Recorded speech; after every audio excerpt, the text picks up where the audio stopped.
But All welcome, right. indeed, G Hopper. Welcome back, What is up? indeed.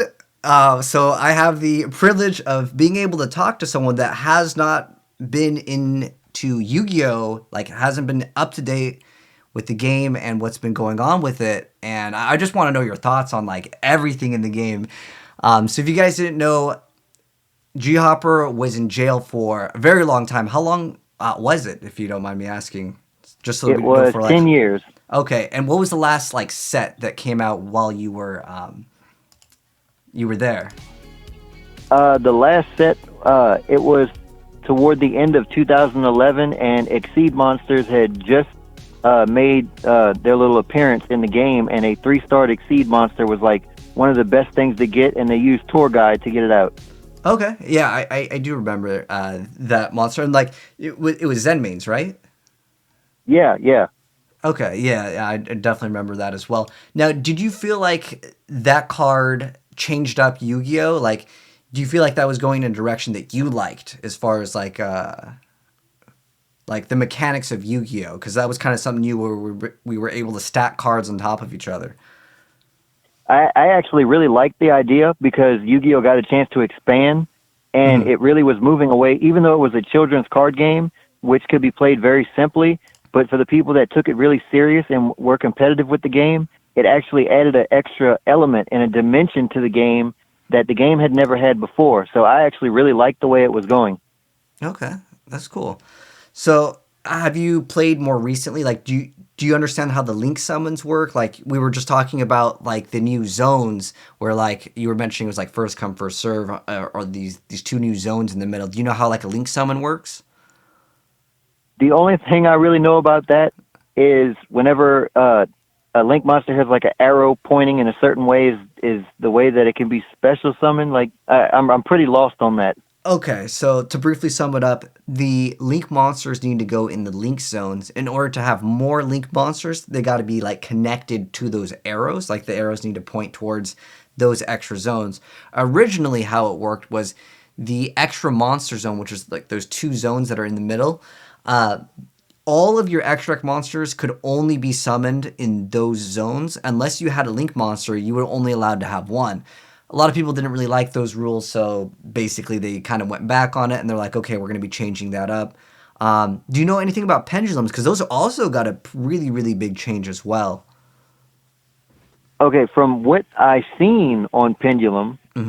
it's like half monster, half spell, or say like effect, trap, something like that. To Yeah. where it could be either a creature or it could be, like a spell card in the backfield.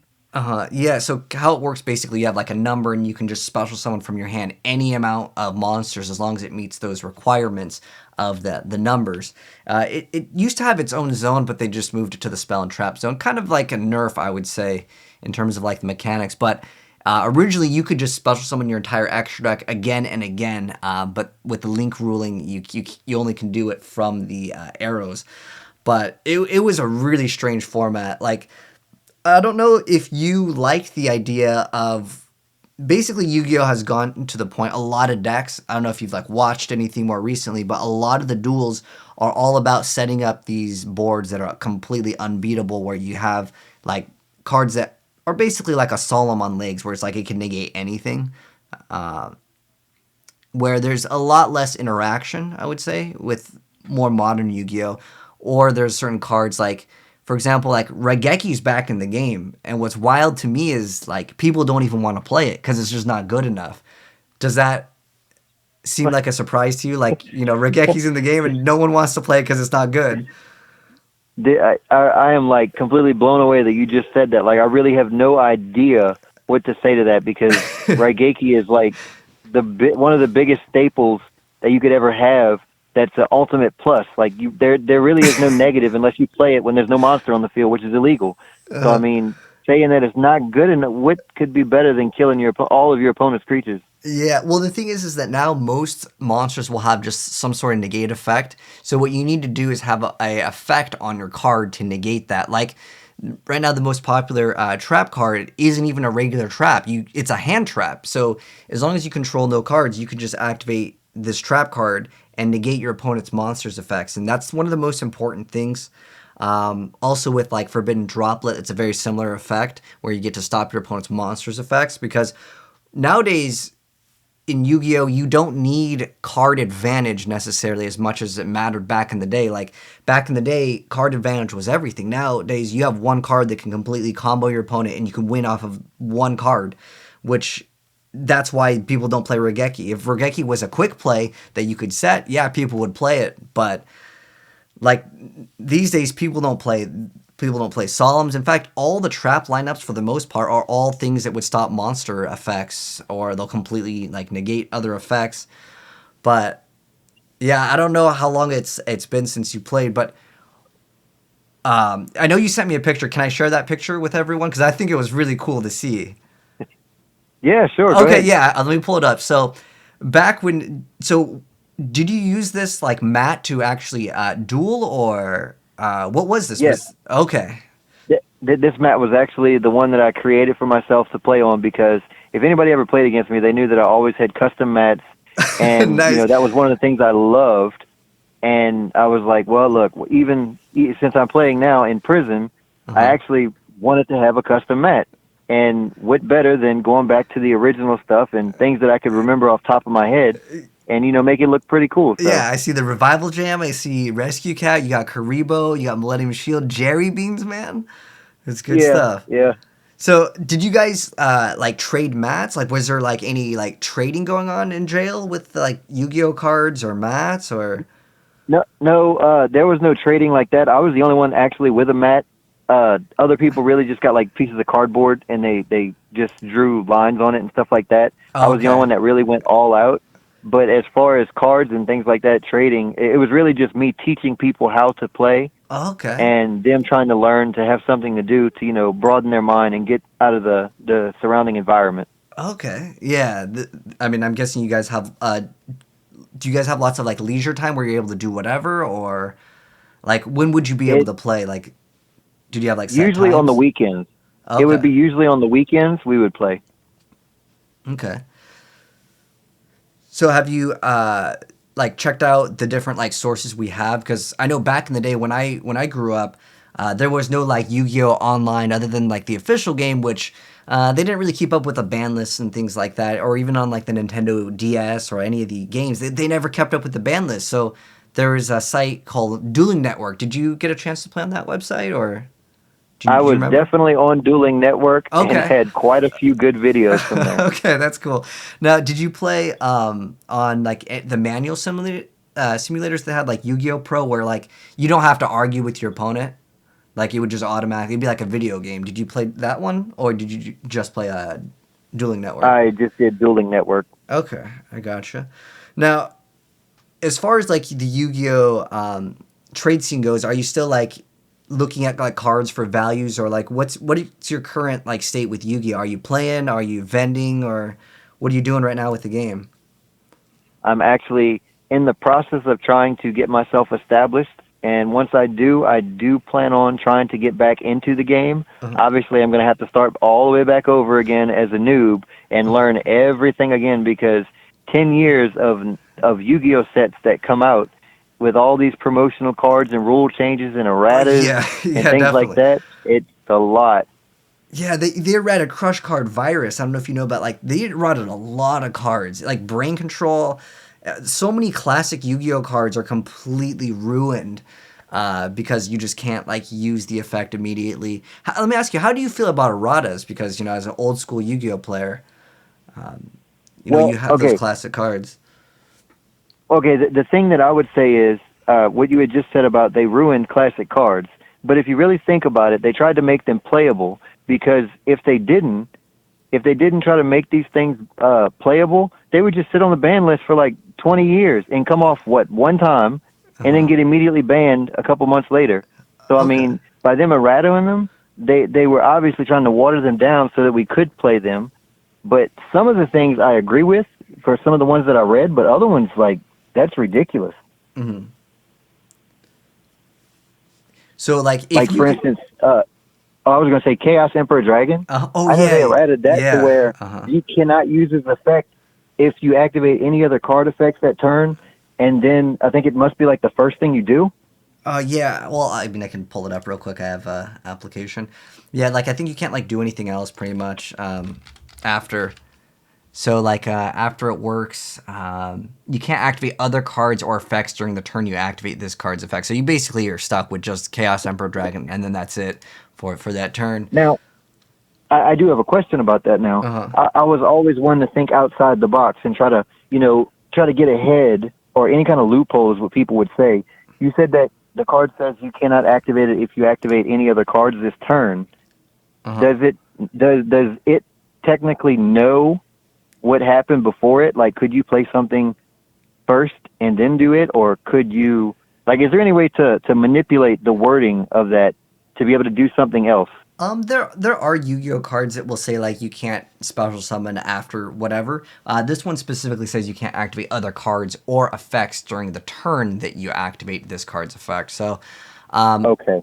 there are technically like FTKs that exist, like OTKs, like those kinds of things do exist. OTKs aren't the most uncommon things nowadays with so many monsters with like 3,000 plus attack that you can get multiples of like in one turn. It's just kind of how the game goes. Were you around? I'm guessing you were around with hand traps, like Effect Veiler. Were you around when that card was like seeing a lot of play? That was Duelist Revolution. I want to say that was before, yeah, because like that was Pot of Duality came in that set. Yeah, that was a good set. Like the way I've always felt like Yu-Gi-Oh really excelled was compared to any other like card game was it let you react to your opponent's stuff during their turn, and I thought that was really cool. But like you had this resource pool of how many cards did you have, on your back row, because that kind of determined how many plays can you make. Back in the day when everyone ran one MST and one Heavy Storm in like every single deck, or some decks would play Giant Churnade.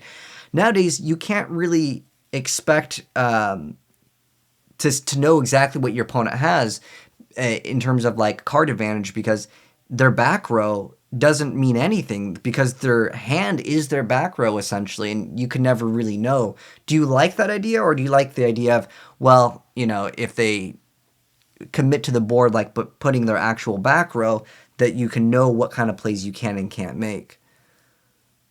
Okay, I'm going to answer this two different ways. Okay. One, with the game being no back row, all hand. So now you're looking at it. I'm going to look at this from an offensive perspective. If I'm trying to do something, I would much rather see it face down on the board so that I know what I'm fighting against. Yeah. Now, exactly. If they have it in their hand, that makes me more worried because, like you said, they could have anything. They could have a whole handful of bluffs, but then again, they could have every card they need in their hand to stop me and then potentially do something critical next turn. So offensively, obviously, I would not prefer, the hand traps like you're saying. I would rather than be on the board. But now, defensively, obviously, I wouldn't want to limit myself to just the board. I mean, if now you're saying my hand is my complete defense as well as the board, I would like that better. So, I mean, I say that it goes both ways, and I do like the idea of that. Okay, I gotcha. Yeah, it's just been like that's one of the biggest changes, at least how I feel with Yu-Gi-Oh! Within like the more like modern era. There's a lot of things that are like floodgates, like Imperial Order. You activate that like turn one after you make a couple monsters that say like once per turn you can negate one effect, and then you back it up with Imperial Order. It feels like a lot of these duels end within like 1 to 2 turns nowadays, versus back in the day, a lot of times people's first turn was set Sangan, maybe a couple back rows pass, and that was very common. But nowadays, the game is so fast. Do you think that the game is going in a good direction if it's fast, or what do you feel like as far as like the speed of the game? Okay, well, I would say that the last time that I remembered whenever the game got to the point to where it was too quick, the game started to fall for me. Because, I mean, I love OTKs. I love FTKs. My very first deck I ever played was last turn. And then after that, I followed up with Benkai. That was the decks that I loved playing. I love OTKs. I love FTKs. I love stuff like that. It's fun. But, I mean, when the game becomes everybody, basically either whoever goes first and gets their stuff to go off, like, when Samurais first came out, it was like Taigeki Kagamusha, Grandmaster Shogun, Synchro for Shien, set back row, you lose as soon as you draw next turn. Or you could, do the same thing with Gladiator Beast and and bring out Heraclinos first turn, and they're like, what can you do with a War Chariot? I mean, there's nothing I can do. You know, that is bad for the game. And then it forces players to only run those decks. And that's when you kill the format, because then you get to the point to where you're doing Teledad all over again, to where 99% of the decks out there are Teledad, and if you're not running Teledad, you're not winning. So therefore, it's bad for the game. Okay, I gotcha. Right now, there is like a decent amount of like variety of decks. A lot of them are using Destiny Hero Destroyer Phoenix Enforcer. Do you know about that card? That's like a real hot card. Phoenix Enforcer? I'm pretty sure it's not any of the ones that if it didn't come out a long time ago, then I'm pretty sure it wasn't it. Okay, I gotcha. So like what it can do is it has a quick effect, so you can activate it whenever you want. You destroy one card, which can include itself, and another card. And then if it's destroyed, it comes back like the next turn, basically. So it's like one of those cards where like it's really tough to get rid of because it could just pop itself and an opponent's card, then it comes back again. It's pretty insane because I remember like when Stardust Dragon first came out, people were like, wow, that's so good. You can, protect things. But this one is like offensive. It can be activated whenever you want. And like right now, this card is very popular. I mean, there's a few different varieties of builds with like this card, as well as another variants of like Dark was really popular. Do you remember like Dekoichi? Yeah, Dekoichi, like Black the Salvo. Battle Center Locomotive. Yeah. Black Salvo Dad, yeah. Yeah. One thing that I really miss with what I would say is older Yu-Gi-Oh! Is people were more creative. Like nowadays, everyone's just playing like you play this deck, right? Like you play either heroes or whatever. But like I feel like Dekoichi or even like the variants of like Diva Zombies. Did you play Diva Zombies? Were you like playing still then? You talking about the Diva, the Deep Sea Diva? water tuner, Deep Sea Diva, yeah, with like Zombie Master or something, or yeah. Well, which one? Yeah, it was basically throwing that inside of zombies, and like people would just make more, I would say, creative decks where they're mixing in a lot of things. The last one that was really popular was called Hat. It was artifacts and trap tricks. And there was like these hands, fire and ice hands. I don't know if you were playing when those cards were out, but no, you just spoke Japanese to me on that entire sentence. I gotcha. But I feel like in terms of like the creativity, do you like the idea of if you want to play Yu-Gi-Oh and you want to win, you got to play like this sort of deck? Like you got to pick an archetype. You play Gladiator Beasts or Black Wings or Light Sworns, versus like I said, like Salvo Dad was basically a creative deck where like you didn't have a archetype. You just played a bunch of cards that worked well with each other. I don't exactly like that as far as in terms of Yu-Gi-Oh, because what makes Yu-Gi-Oh so much different than every other card game, and the reason why it went so well and got so big and is so popular is because it has a ban list. It lets people play basically any cards they want, make a deck. I mean, if you're saying that you have to run this deck, you have to run this archetype, you're basically forcing people, you're putting them in a box. And that's bad because that's what all the other card games do, like Pokemon, for instance, Magic the Gathering. They go by block schedules. After a certain number of sets, you can play those sets. But once a new set comes out, the last one becomes obsolete unless you're playing in a certain format. So you're forcing people to play certain ways or certain cards, and people don't really react very well when you force them to do something. So I think if you're saying that Yu-Gi-Oh is basically making the format to where you have to play this or you have to play that, you can't mix and match, you can't really play what you want to play if you want to win, then I would say that they're making a big mistake, and they're really falling towards all the other card games. Mm-hmm. Yeah, the ban list kind of keeps things in check for sure, but I would agree with you that making it so you can play with these cards that are so many years old that you grew up with, it's really cool because like you said, like a lot of other card games will instantly make you buy the newest stuff because, well, like you literally can't play it.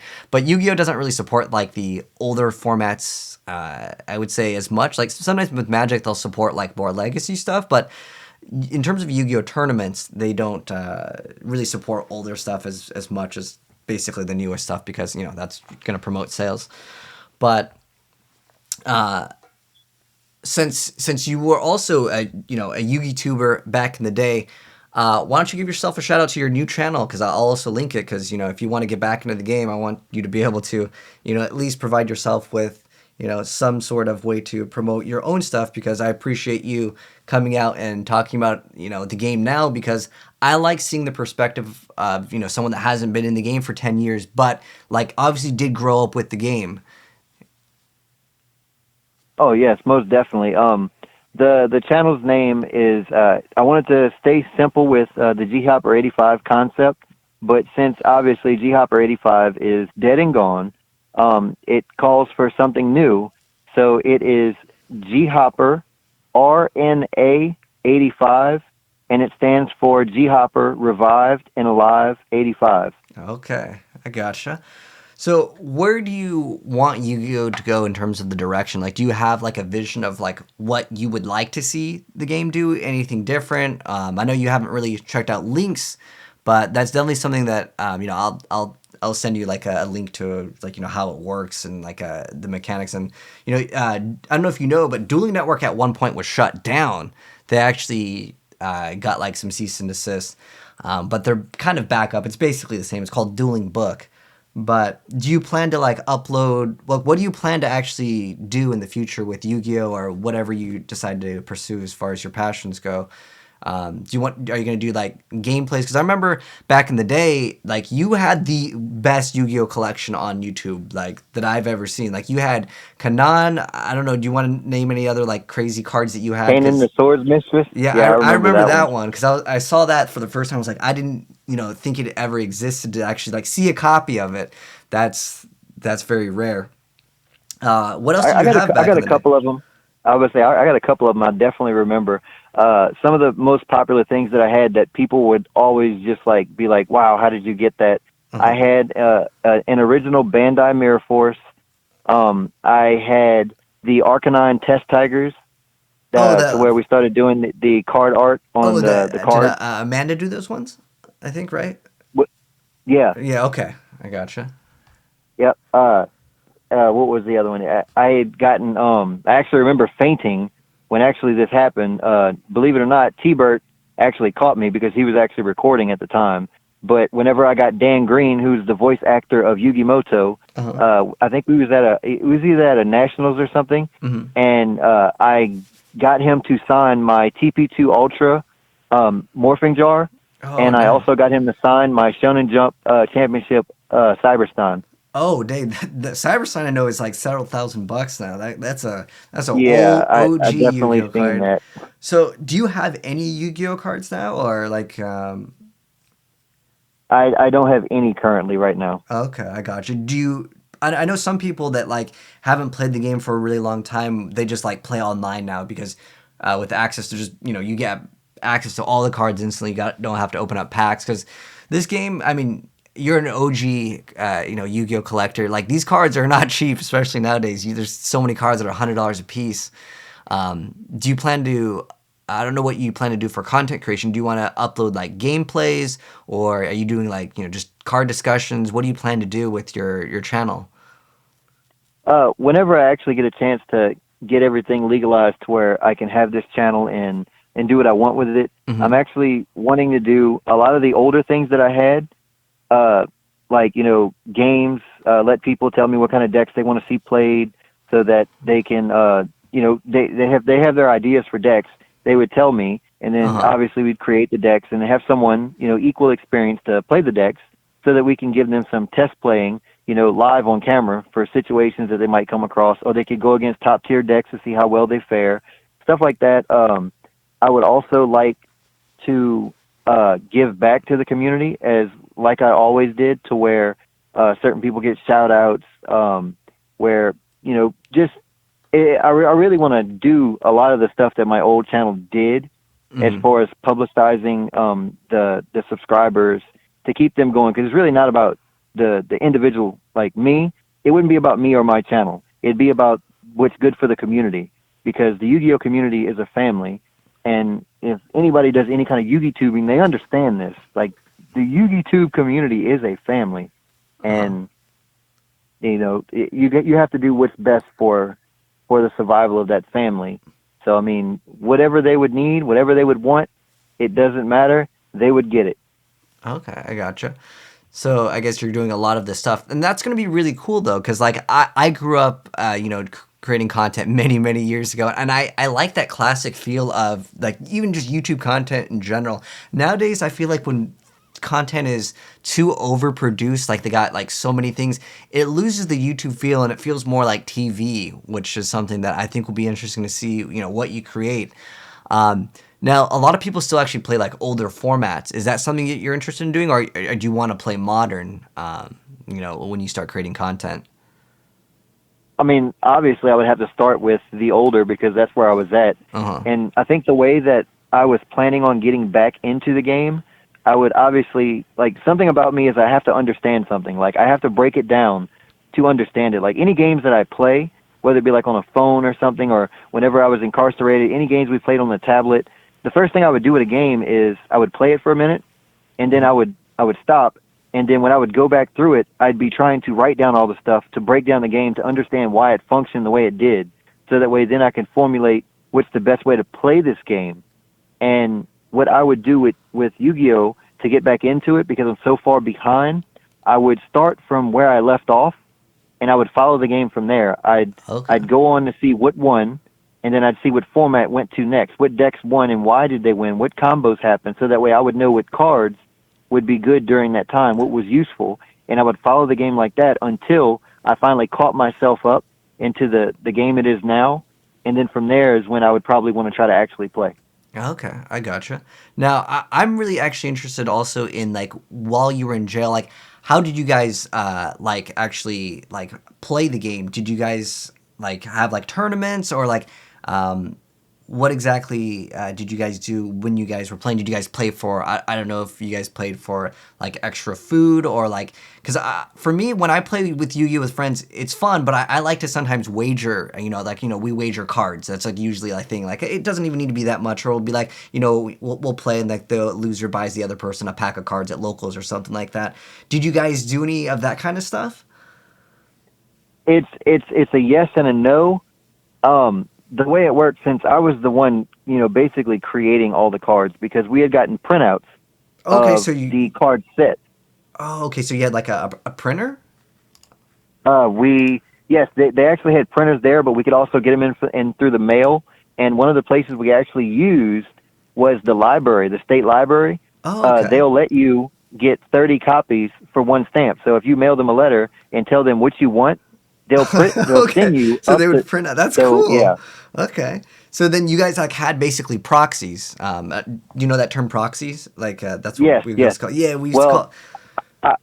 I wish it were that easy to just cut out a proxy picture of the card, but it was not that easy. We had to purchase card stock, and each piece of card stock you could fold correctly and get 8 cards out of it.